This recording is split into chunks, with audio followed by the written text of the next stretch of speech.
I took my dog Dexter for a walk yesterday. Did I do something wrong? Because come to think of it, I forgot to get consent from the old golden doodle.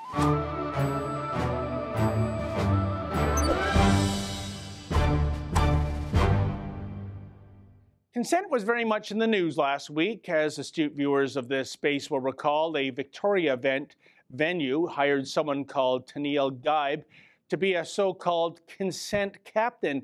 Tennille is supposed to patrol the floor and make sure that everybody is consensually getting along and not drinking too much, as that might impair judgment when it comes to consent. Here's a clip of this creature reading some really bad poetry. Riding the bus. Riding the bus. Smells of drunkards refusing to die alone. Trying to ignore such messes, I divert my tired eyes. But alas, he won't let me. Best goddamn Canadian soldier who ever lived is still alive. His eyes wince at me, pleading to please me, but I know of not what if he speaks. Yeah, that's your consent captain, Victoria, BC. Have you ever gazed upon a bigger buzzkill? But Tennille almost comes across as a normal humanoid compared to sexuality educator Deanne Carson. Carson went on the Australian news network ABC to talk about consent regarding diaper changes. Yeah. How young are some of the children you talk to? We work from children from 3 years old. We work with parents from birth. From birth? Yeah. Just about how to set up a culture of consent in their homes. So, I'm going to change your nappy now. Is that okay? Of course, a baby's not going to respond, yes, Mum, that's awesome. I'd love to have my nappy changed.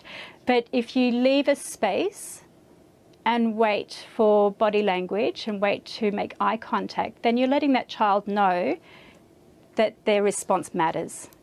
Oh, look, Junior is wiggling his nose like Samantha on Bewitched. Do you think he wants his diaper changed? Especially given that it stinks like a sewage treatment plant in here. Now, as an aside, do you notice a commonality between Tennille Geib and Deanne Carson? Like maybe nobody in the past decade or so has asked them for consent about anything, but I digress.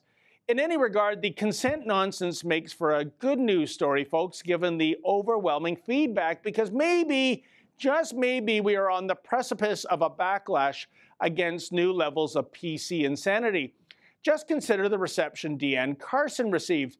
Thankfully, it was far less "you go girl" and more "can you go straight to hell girl." Since her comments on nappy consent aired, Carson laments that she's been so deluged by negative comments that she's had to shut down all her social media accounts.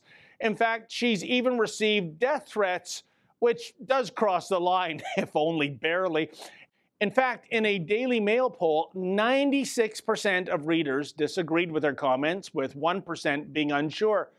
Only 3% agree with Carson. So finally, we now have a definitive number for what percentage of people make up the lunatic fringe. So it is that hope abounds, given that good, reasonable people the world over have told this picnic basket shy of a sandwich that they don't agree with her advocacy of what is essentially a form of child abuse. Yes, leaving a baby in a spoiled diaper until it can somehow, I don't know, visually make a signal that it needs a nappy change. So score a touchdown for Team Normal.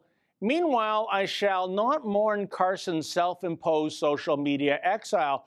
Look, I'm all about free speech, folks, but there's only so much idiocy one can take, especially from nut bars who consider themselves to be experts.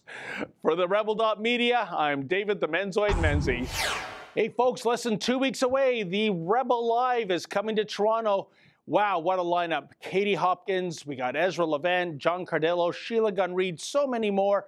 Please go to therebellive.com and get your tickets today.